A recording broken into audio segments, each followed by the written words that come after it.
Well, I'm really pleased to welcome back Mark Hanchett, the CEO of Atlis Motor Vehicles, back to Cleanerwatt. Last time we talked was roughly around 9 months ago or so. We talked a lot about himself, Mark, the CEO. We talked a lot about the company and the products they were developing. And I'm just so happy to have you back, Mark. Thanks for coming on. Thanks for having me. Definitely. So like I mentioned, last time we talked a lot more about the company itself, and we talked about we introduced all that to you guys. So I'm not going to repeat all that information. I'll make sure there's a link to that video in the description. So if you're curious to watch that, I definitely encourage you to watch that after this. But today I want to mainly focus in on the new developments with the XT and the XT platform, the trucks. And then I also want to spend a lot of time, probably the majority of our time, on the new CUBE battery cell that they're developing. So as we dive into that, Mark, I want you to just kind of introduce to us this CUBE battery pack. Talk about why this CUBE battery cell, why you're developing your own battery cells and battery packs, and then also talk about the development process, how that's going, where it started, etc. Yeah, so there's a lot to sort of unpack, I think, in there in terms of what we're doing in the battery space. To start things off, why are we building a new cell? Why are we building a cell in-house? Because we couldn't go out and buy something or find something from all the big vendors that are out there that sort of meets those performance needs that are required to make something like the XT or XP viable. We talk about full-size trucks. A lot of the market today is just focused on being, first to market with an electric vehicle or electric pickup truck. They're okay with all of the compromises. But when I think about pickup trucks, I think diesel trucks and big gas trucks. They tow, they haul. You use them for fun, you use them for work, and we couldn't find anything out there to do that. We also couldn't find a vendor that would take the risk of building something unique because no one else was asking for that. So because of those big challenges, we decided we needed to take this on ourselves, and it made sense. If you want to be successful in this industry, you have to have a plan to develop and manufacture battery cells in-house. That's how you're going to drive your costs down. That's how you're going to drive innovation at a much higher rate of pace versus buying it from someone else. That's going to give you control over what you can do with it. And the CUBE cell embodies sort of all of that in terms of what it is. It's very much so being developed to be this, and I do apologize, I'm sitting in the warehouse, of course, today, but it's being developed to be that big leap forward in this industry to truly displace gas and diesel vehicles.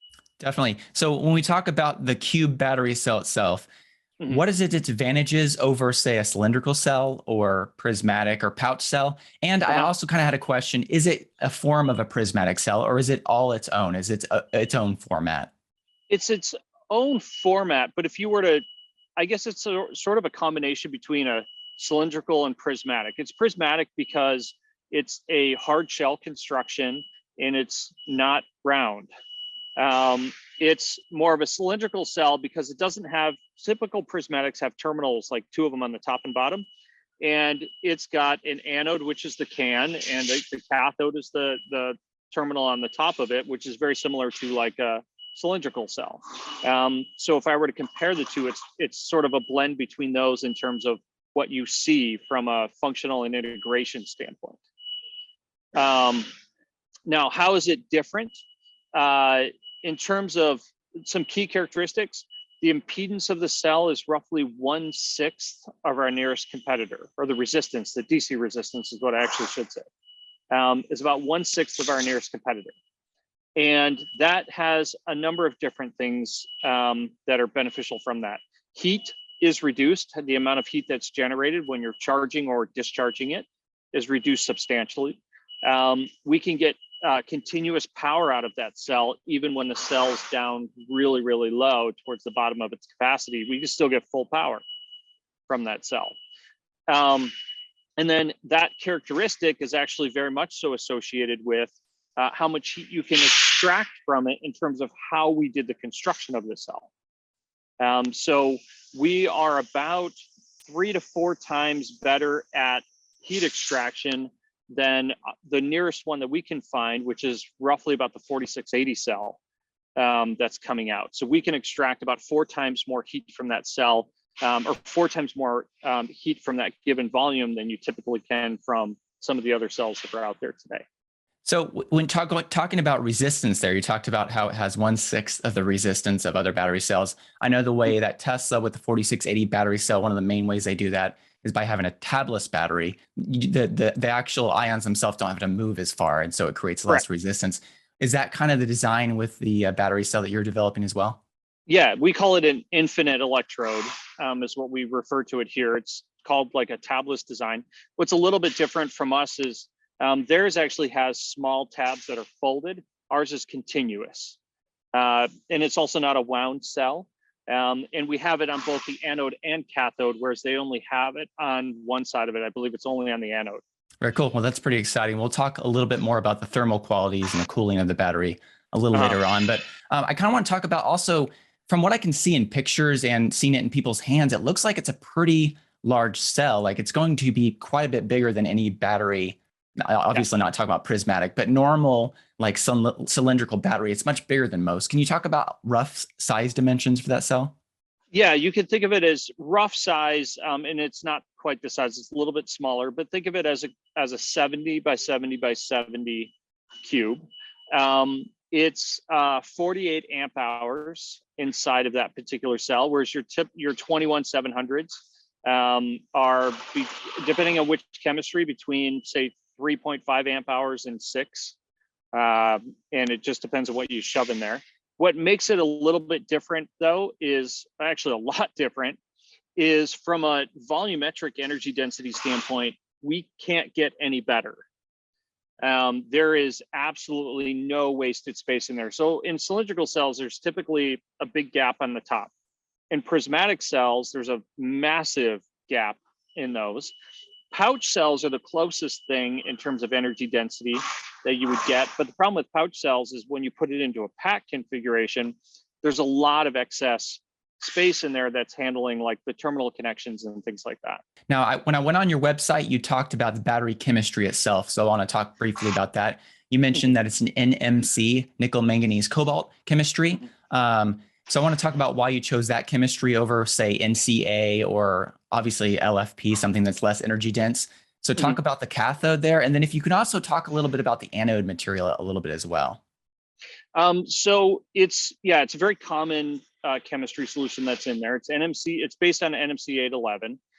The reason we went that route versus NCA, there's also NMCA or LFP. LFP, I looked at first. But as you mentioned, the energy density was really, really low.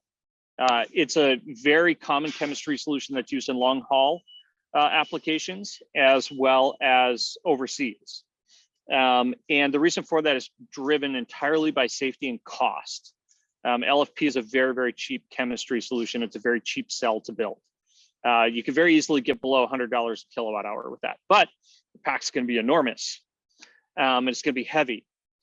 NCA is a very volatile chemistry solution. It doesn't play well when the heat is increased. And it's just a little too high of a risk. And from a power density standpoint, it's technically a little bit lower than where we want to be. Whereas where we've targeted is a very good balance between energy density and power density within that particular cell. Now, in terms of, we try to reduce the nickel content, or try to reduce the cobalt content inside there to as low as possible. Again, we're a little bit higher on the nickel content that's inside there. We are on the anode side, we're using a standard carbon-based solution. We're looking at silicon additives for 2023 and beyond. And the beautiful thing is what we're doing is that's just going to roll right into production. Which means we'll change those chemistry makeups over the next 12 to 18 months. We'll roll that into production. Your pack capacity is going to go up, but we maintain 2,000 cycles in a fast charge scenario. So 15-minute charge times and 1C discharge scenarios. And all the data we have today says that that is exactly what we're able to do and consistently do it. If you were to reduce those charge rates to what you see in some of the other presentations that are out there, like C/5, which is 1/5 of the capacity. So it takes like 5 hours to charge it. We're way beyond, we're 4,000 cycles, which means we're in LFP chemistry areas. So we have the benefits of both worlds, but NMC is, it's a very stable solution. It's a relatively balanced, well-balanced, stable solution. Definitely. I want to talk, we'll talk a little bit more about charging. I want to dive into some of the details there because there are certain limitations with the cathode and anode materials when it comes to fast charging. And then you also have the lithium plating thing to deal with as well. We'll talk about that in a little bit, but I want to talk about, you talked about the low resistance, which obviously helps with thermal qualities of the cell, but beyond just kind of the natural thermal qualities of the cell, creating lower heat than normal. Talk about the liquid cooling and the active cooling that you actually have in this battery cell, and then maybe just slightly about the battery pack itself. We'll talk more about that later, but mainly how's the cell going to be cooled? Yeah, so this is not unusual. A number of other vendors do this today, where you cool the cell in the top and bottom. What makes this a little bit different is that our bus bar assemblies are the actual cooling vanes and fins within the pack assembly, and we run fluid through those, high dielectric fluid. So we heat the cells and cool the cells directly. And when we talk about low resistance and why that's important, well, we raise the cell temperature to a very high rate where dendrites don't grow when we're charging, but we do it for a very short window of time. And when we do that, having a low cell resistance means we can raise it to a higher temperature to give us assurances that dendrites won't grow, that cell degradation doesn't occur, especially because we do it for a short period of time.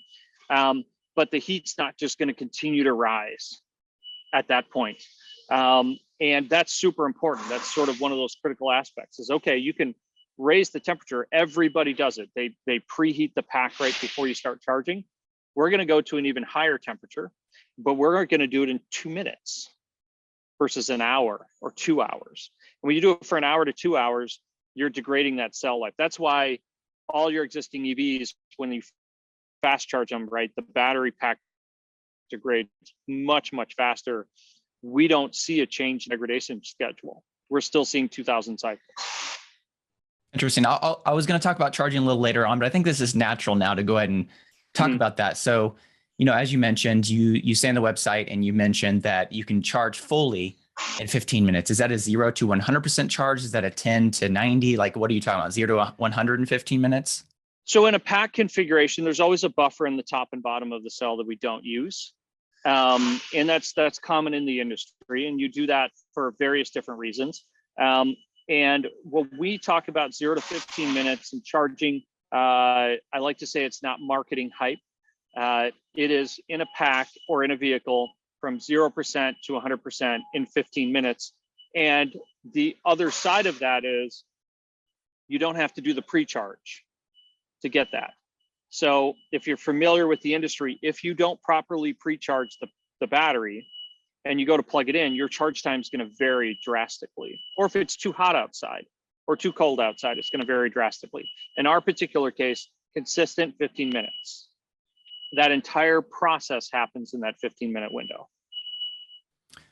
Can you talk about what that charging curve looks like? So for most batteries, like you say, you connect to a Tesla V3 supercharger with your Tesla Model 3, and you're going to have a charging curve that's going to be, very early on, it's going to peak. You might hit 250 kilowatts for just a short period of time, and then it's going to just nosedive. What does a charging curve look like when you're charging your battery cell so far? Yeah, so I'm going to draw a nice picture. It's fantastic line drawing, mark drawn picture. So typically you start at something like 0, you ramp up very, very quickly to a very high charge rate, about 1.5 megawatts in there. You hold that for a significant amount of time. We hold it for about 6 minutes. And then we start to taper off, right, as you get to full. And when we actually charge the cell itself, it actually doesn't take that long. It only takes about 10 minutes to actually charge the cells themselves. The rest of that time is actually a preheating step where we slowly charge while the temperature is going up, and then a cooling step on the back end. So when you get back in the car or at the end of that charge cycle, you just get in and go. There's no worry, right, that you don't have power or whatever else is happening there. Now, when it comes to the chargers themselves, so you're saying 1.5 megawatts, 1,500 kilowatts, so much more powerful than anything that's available right now. Yeah, I always laugh. Yeah, sorry, go ahead. Ask the question. You can go ahead and talk about that. But what I was going to mention is the chargers themselves, like liquid cooled cables. Like what are we talking about? Yeah, liquid cooled all the way to that contact, right? And then inside that contact and then back, and then it's cooled on the other side as well, as much as we can. Although we're trying to get away from cooling on the vehicle side right now. But it's cooled on both ends, but it doesn't transfer, right? It sort of stops, turns around, comes back. Now, what are we looking at? Let's say, the truck comes out. Let's say the truck's out right now. It's obviously not, but let's say it is out right now. And you connect to Electrify America 350 kilowatt charging station. Do you have any idea what the charging looks like then? Instead of 15 minutes, is it, 35? Like, what are we looking at then? Yeah. So if they can actually deliver 350, let's assume perfect world scenario, they deliver 350 kilowatts, you would look at a 0 to 100% charge roughly in about 25 to 30 minutes to be able to accomplish that particular goal. Maybe a little, well, it depends on the battery pack size. If it's the low end battery pack, 25 to 30 minutes. If it's a 250 kilowatt hour battery pack, you're looking at 40 to 45 minutes, but that would be 100% charge. It's really exciting to hear of a technology like that that's not solid state batteries. So that actually kind of makes me go into my next question is, I'm not a complete battery expert. I know a lot about batteries, but I don't know everything. But when I read some technical papers, they talk about the theoretical limits of cathode materials and anode materials. And, talking about how even if you have a perfect situation with the lowest amount of resistance, there still is a certain speed in which the ions can intercalate into the different cathode materials. And so what are the theoretical limitations of your chemistry? And are you at the very top of the theoretical? Like, what is that looking like? I don't know if I could give you exact numbers. That would be a conversation that like Lee Wynn and a bunch of our chemistry guys would be better equipped to answer.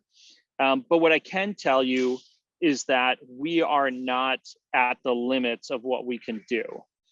There is actually a limit, and it's kind of interesting where, let's use C rates as an example. Right now we're peaking at about 6C. It's actually 5.5 C, but around 6C. And there's actually a theoretical limit around 8C for most all chemistry solutions that are out there, where at C rate beyond that, things start to go awry. And it's kind of like this, it's a curve that sort of looks like this, right? It's like a trough. And at about 8C, things start to change very, very quickly. At a high level, I could tell you that. In terms of where we are, can we get the charge time down lower? I absolutely think we can.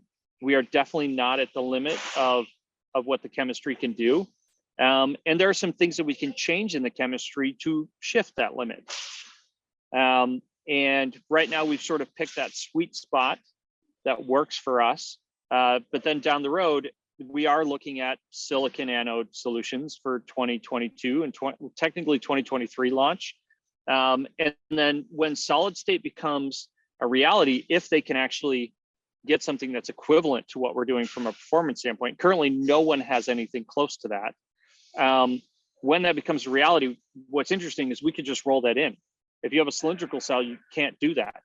If you use pouch, you can, but cylindrical cells can't actually do that. Now, earlier on, you mentioned cycle life, and you mentioned this on your website too. 2,000 cycles is what you're testing these cells at.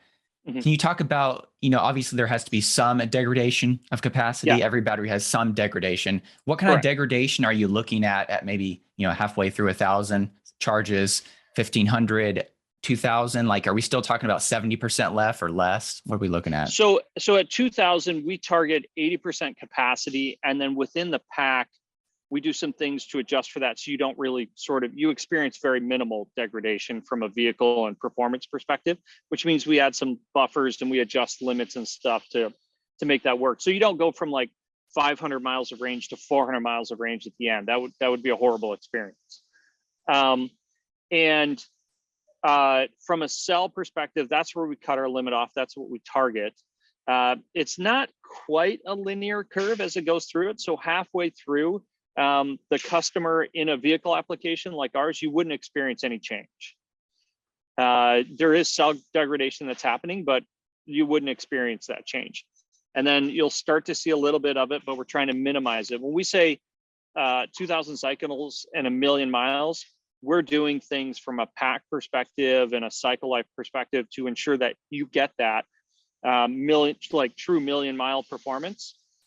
But what we want to make sure also is that basically you're not seeing a change in charge time over that period. Charge times aren't going up, right? So first year, 15-minute charge times, everybody's excited. 10 years down the road, all of a sudden it's 45 minutes and everybody's pissed off. We don't want to do that. We want to make it 15 minutes consistently through the life of the vehicle. It is quite interesting. A 1,000,000-mile cell. I know there's been a lot of talk about 1,000,000-mile battery cells, and these cells, from what you describe, would be actually perfect for even heavy duty trucks in the future. I know you're creating the truck platform, the the XP platform that will be available for, I think your website said up to class 6. You can even make it up to a class 6 truck, but which we'll talk about more about that later. So definitely very interesting technology. I want to move back to the battery cells themselves, and we'll talk about packs in a minute, but I want to talk about cell level energy density. On your website, you mentioned 500 watt hours per liter. And you mentioned right now that, how efficient your packing is, and really you're at the, you're using every bit of space. There's not a lot of wasted space with your cube cell. Can you talk about, so there's the watt hours per liter, but what about gravimetric energy density? When we talk about watt hours per kilogram, that's a number that we hear more often, one that I have more examples to go with. Can you talk about the watt hours per kilogram? Yeah, so current chemistry is at 236 watt hours per kilogram. And volumetrically, we're up to about 585 watt hours per liter right now. We guarantee 500 currently, but we're actually substantially above that, over 10% above it, or 15% above that. Now, when we talk about why that is, again, that's a balance between a power and energy dense cell and trying to find that sweet spot. But from a mechanical perspective, the only thing that's limiting us today from higher energy densities is going to be whichever chemistry solution goes into the cell. One of the things, when I looked at Tesla's 2170 cells right now, they have with the 5% increase that they recently did, Panasonic recently did, they have an energy density of roughly 259 based on my estimates, watt hours per kilogram. So you're just slightly under that. But more importantly, so that's important, the cell level, that's important. However, how you pack the battery pack is so much more important, because you could start with even a 300 watt hours per kilogram cell. I estimate that. If you do a horrible job, in the pack, it doesn't matter. Exactly. The 4680 battery cell may be 300 plus watt hours per kilogram based on what I think and what Elon has said in the past. But how are you packing the battery packs themselves? Do you have modules? Do you not have modules? Is it directly cell to pack? Is there any structural elements in the battery packs, et cetera? Can you talk about that? And then as you talk about that, then if you can talk about where we are talking about pack level energy density, what are we looking at there? Yeah. So, there's a couple of things in there. Let's talk about cell construction and what we're doing from that standpoint, pack construction. We don't do modules. I don't believe in doing modules. I know the industry likes it. I believe in a whole cell to pack solution, and then integrating the structural components of that into basically the components that are holding the cells, as well as the bus bar systems. So the bus bars serve a structural component piece of this. They serve a thermal performance piece of this, and of course, conductivity for transferring energy through there.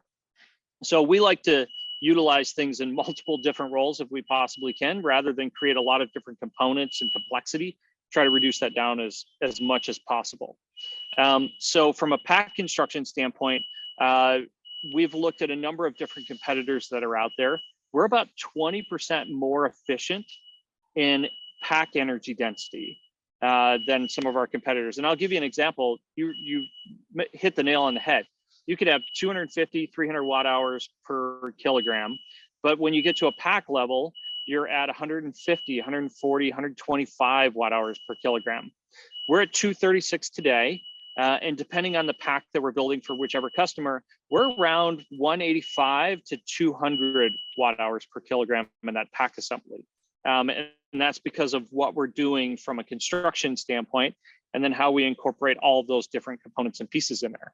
Now, and we talk about the battery packs themselves. So you're planning to have a truck with 300-mile range, 400-mile range, 500-mile range. Correct. Talk about what kind of battery sizes are we talking about there? How large is the 300, the 400, the 500 battery pack going to be in kilowatt hours? And then talk a little bit about the weight, because those are going to be very heavy battery packs. The 500-mile range is roughly about 250 kilowatt hours. 400's around 200 kilowatt hours. 300's around 150. Could we be more efficient in each one of those cases? Yes, except we're building a true full-size truck. So you might see like others might get 300 miles of range and 125 kilowatt hour pack, but it's a much smaller vehicle, whereas we're talking a much bigger vehicle. I also like to think realistically. It's not necessarily EPA ranges and lowest weights and perfect world scenarios. It's how are our customers going to use the product, and therefore how do we deliver that? So when I talk 300 miles of range, that's with the heat on. That's with the air conditioning running. And that's how we target performance. We look at it as highway miles, stop go, city miles, but having those things that really drain the battery pack, have those things running. What do we need to do to make that work? Perfect. Just a minute, we'll talk more about the XT truck and the XP platform. But to kind of close the battery conversation down as we move over, can you talk a little bit about the manufacturing plans for the actual battery cells themselves? Initially, where will you produce them? Will you have battery partners producing them? And kind of goals of how many battery cells, how many battery packs you hope to produce, kind of your rough schedule, if you kind of describe that. Yeah, so we plan to produce them here. I'm actually sitting in the plant that around the end of Q1 and Q2 next year, a lot of equipment's going to start coming in here as we start to scale. We've got another facility that we're going to move into in Q1 as well. So as we look to grow that, we'll be building that stuff in-house. We're not licensing it out, not having someone else build it. In order for us to go and do that, it would have to be a construction that is very common. And unfortunately, it's not like that. It's not a chemistry change, it's a mechanical change. So the investment dollars are equal either way, so we might as well do it in-house. And that includes the pack assemblies as well. And then I think your other question was, what's the volumes going to look like? So next year, we're targeting 0.5 gigawatt hour of output. That'll grow to roughly 30 gigawatt hours, somewhat progressively between next year and 2026 from an output perspective. But we have demand right now for over 70 gigawatt hours of output. So our projections are far below the current demand that we have today, which speaks to the existing demand that's in the industry for batteries. It sounds like you're going to need a lot of specialized equipment. Are you having to design your own equipment to manufacture these batteries, or are you able to adapt traditional equipment that's used for manufacturing batteries and make that work for you? What are you doing there? It's a combination of both. Very early on, you try to use as much that you can get very, very quickly. Things like mixing, calendaring systems, formation systems, coating lines and stuff like that. All that's off the shelf solutions. But even formation for the cells, we are actually leveraging the tech that's going into the battery pack to build customized solutions for formation, so we can get a greater number of cells per literal unit volume of space. Because that's one of the largest, it's a 5-day, 7-day process, depending on what you're doing. So if we can leverage the pack technology, especially when you go from a cell to pack configuration, if we can leverage the pack technology, like the BMS systems, the power electronic systems, to build our own equipment, we can do a larger volume of cells in a much smaller space. And that's part of the Atlis IP. It's interesting. Do you have a design that's similar? I didn't look at the actual patents and stuff, but for your formation process, I know Tesla has all these cabinets that are stacked vertically and they move around. They can slide them around. Is it a system that's vertically integrated so it doesn't take up much floor space? Is that what you're describing? Yeah, it's very similar to that from a vertically integrated sort of floor space construction. Think probably seen similar stuff like tray systems and stuff like that. But the electronic stuff that goes into it is all in-house developed, and then it's tied to all of our cloud service connectivity, planning, processing, data collection, all of that stuff that we're doing on the vehicle side. We're applying it to the manufacturing side. Can you talk just briefly before I move over to the truck about your team, the team around, mainly around the batteries here? Yep. What does your battery team look like? How many people are working on the development of batteries, and where are you finding the talent? Like, where are you hiring the talent from? Yeah, it's competitive, right? From a talent space perspective. We've got almost half the company right now is working on batteries. And that's a group that's going to continue to grow. And we've got individuals that come from tech startups, battery tech startups. They've done 15, 20 years of actual chemistry development, cell development. We've got some new grads, but they've got a lot of experience in some innovative sort of chemistry spaces on the cell engineering side. And then some work out of we've got an agreement with Clemson University where we have engineers working in their lab, which is a fantastic engagement. We love working with them there. And then we've got some here.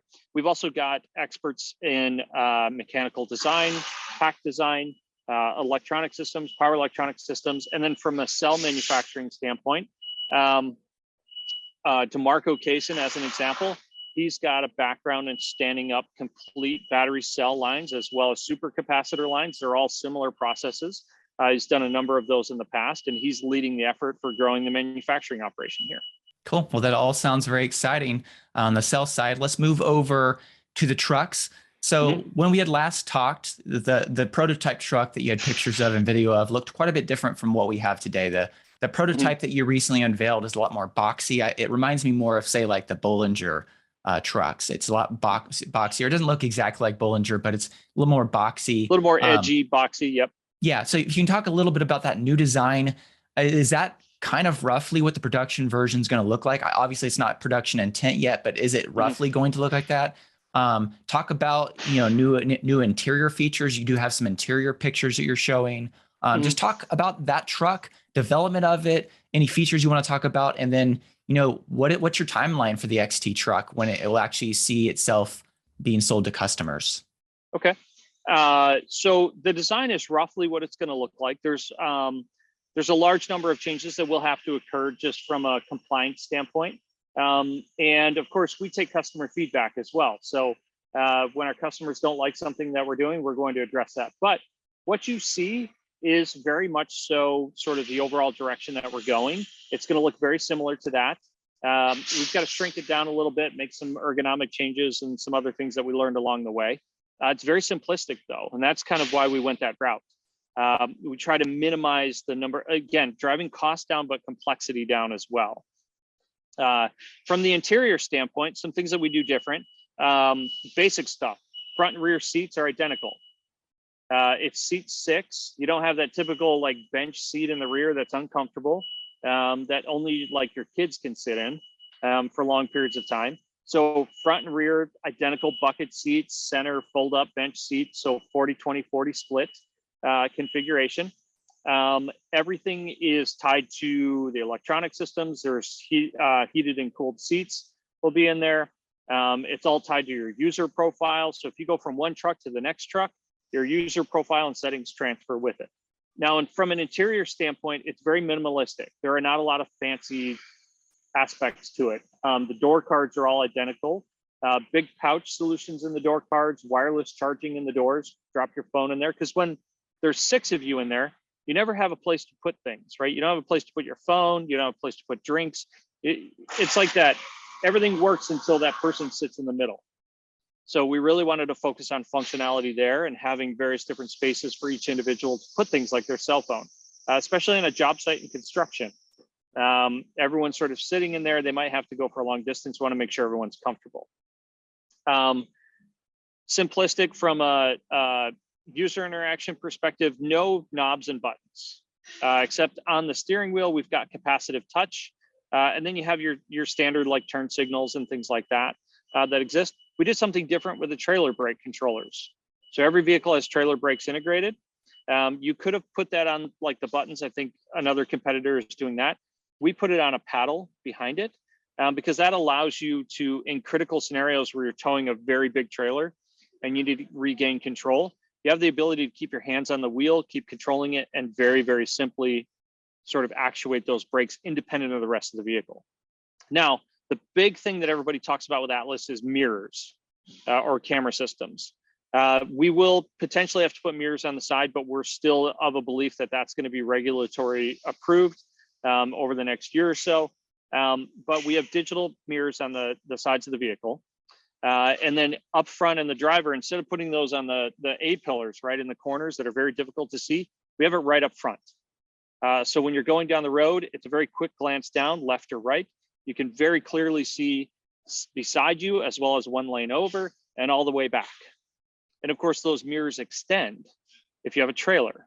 So if you've got a big fifth wheel on the back of it, those mirrors, those cameras actually extend out, and then you get a better field of view. And of course, they're smart systems. They'll tell you when a car's approaching, when a car's getting close, if there's a car in your blind spots, all those various different things. So all you really have to do is look down and look for red or green, and okay, it's green, let's move. What are we looking at, rough timeline? I know there's probably been some delays due to the pandemic and other things, but rough timeline, what are you looking at for first customer deliveries? What are you targeting?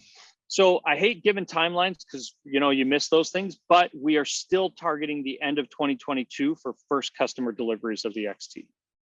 What about the XP platform? Let's move over to that for a minute. The XP platform, I assume that you're going to see probably that delivered likely sooner because it has... It's built on it. Yeah. The truck is literally built on the XP. So we've got roughly about 50 customers that are looking for XP platforms at the end of 2022.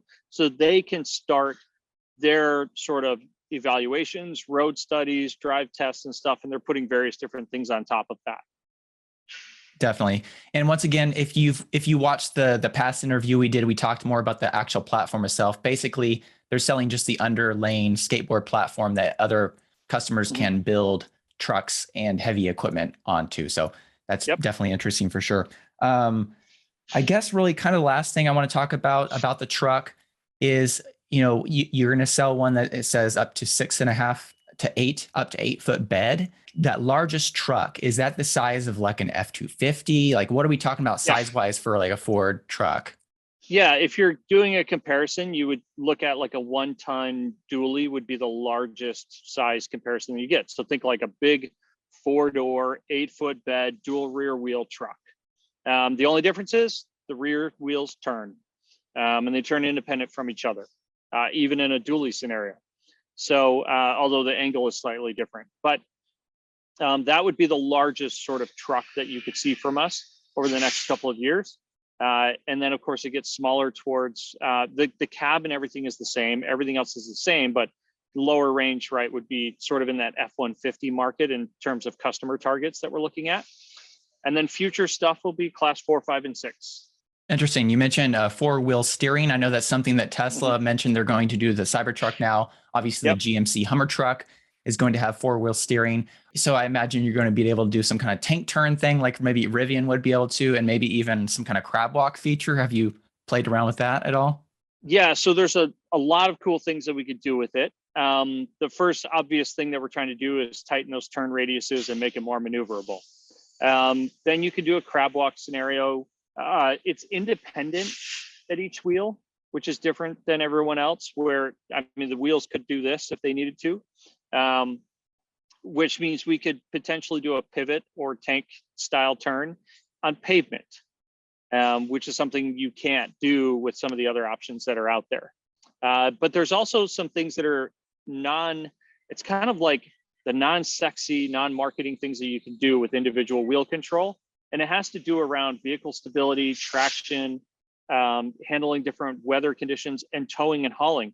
When you've got vehicle sway back there, you typically engage brake systems independently in those corners. We can also do some things to dampen that as well to combat that sway. So there's a lot of cool things that we can do down the road that we plan on doing that are sort of subtle. They happen in the background. They're agnostic to the user, but those steering mechanisms and that capability allows us to do that. Thank you so much for all that great information. If you just want to close with number one, where you would like people to find out more about Atlis Motors, and then talk about where you would like them to connect with you or anything like that. And then any closing comments or anything you want to leave us with. Yeah. So, Atlis we're a startup, right? We're young. There's always going to be doubt. We have never quit. So we'll always continue to go forward. And if you ever have questions about, okay, what is the current state of Atlis? Where are we at? First thing, go to our website, www.atlismotorvehicles.com. We do weekly updates, and you can find those updates posted there. They're on our YouTube channel. We post them to social media. We are always providing sort of up-to-date every single week current information as to where Atlis is at today. Very exciting. Yeah, I do like the transparency and everything that you have with the YouTube channel and all the videos that you're doing, all the updates. It is fun to be able to watch that progress more so than really any other startup. So really exciting. Paving the way there. Yeah, absolutely. Yeah, definitely wish you guys the best, and I'm rooting for your success. Excited by everything that we've talked about, everything that I see. And I can't wait to see these trucks hit the road. Thank you so much for being on today. Thanks, John. Well, thank you so much for watching this video all the way through to the end. I'd like to take a moment to thank the Patreon supporters who support me every month and help make this content possible. A special thank you to my performance supporters and also the other supporters listed on the screen. If you'd like to find out more about the Patreon community I've set up, I'll put a link in the description below. Thank you so much.